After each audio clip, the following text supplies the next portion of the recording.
আসসালামু আলাইকুম ওয়া বারাকাতুহু। প্রিয় ভাই ও বোনেরা, আজ আমি আপনাদের সামনে একটি খুবই গুরুত্বপূর্ণ বিষয় নিয়ে হাজির হয়েছি। সেটি হলো জিলহজ মাসে বেশি বেশি জিকির করা, বিশেষ করে 4টি জিকির, যেগুলো আমাদের নবী হজরত মুহাম্মদ সাল্লাল্লাহু আলাইহি ওয়াসাল্লাম নিজে আমল করতেন এবং সাহাবীদেরও উৎসাহ দিতেন।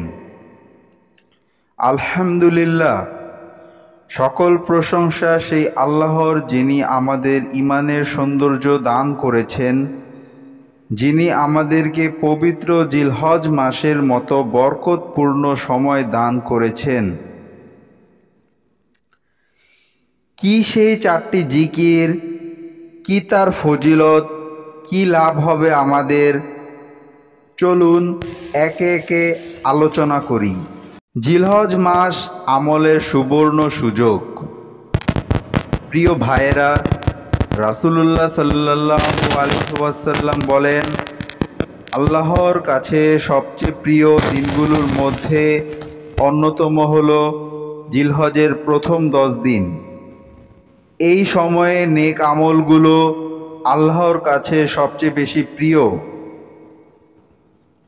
এই সময়ে আপনি একটি নেক কাজ করলে তা অন্য সময়ের চেয়ে বেশি সওয়াবের হবে, এমনকি জিহাদের সওয়াবের সাথেও তুলনা করা হয়েছে। এই 4টি জিকির বেশি বেশি করুন, ইনশাআল্লাহ সওয়াব লাভ করবেন।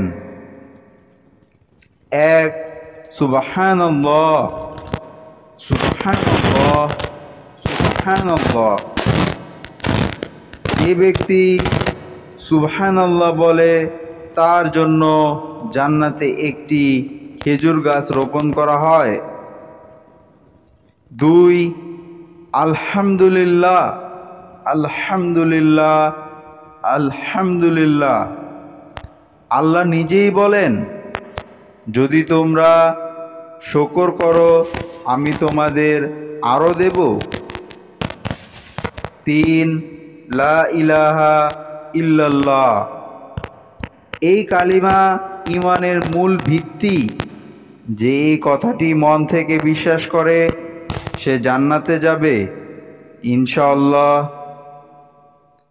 4, আল্লাহু আকবার, আল্লাহু আকবার, আল্লাহু আকবার। এই শব্দ মানুষকে সাহস দেয়, আল্লাহর ওপর ভরসা বাড়ায়, গুনাহ মাফ করায়। চলুন এখন জেনে নেই জিলহজের আমল।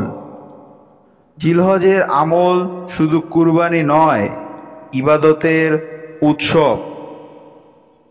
ভাইয়েরা, অনেকে মনে করে জিলহজ মানেই শুধু কুরবানি। না, এর চেয়েও বড় বিষয় হলো এই মাসে বেশি বেশি ইবাদত, দোয়া ও জিকির করা। আমাদের নবীজি সাল্লাল্লাহু আলাইহি ওয়াসাল্লাম এই সময়ে আল্লাহর কাছে জিকিরে মশগুল থাকতেন। সাহাবীরা বাজারেও তাকবীর দিয়ে যেতেন। জিলহজের ফজিলত কি? 1, গুনাহ মাফ হয়। 2, জান্নাতে গাছ রোপণ হয়। 3, আল্লাহর সন্তুষ্টি লাভ হয়। 4, ঈমান মজবুত হয়। 5, কিয়ামতের দিন ওজন বাড়ে। সুতরাং প্রিয় ভাইয়েরা, আজ যদি আমরা এই মাসে একটু বেশি বেশি জিকির করি, তাহলে সারা বছরের গাফলতি মাফ হতে পারে। এই 4টি ছোট ছোট জিকিরে রয়েছে অনেক বড় ফজিলত। তাই নিজে পড়ুন, পরিবারকে শেখান, বন্ধুদের বলুন, শেয়ার করুন।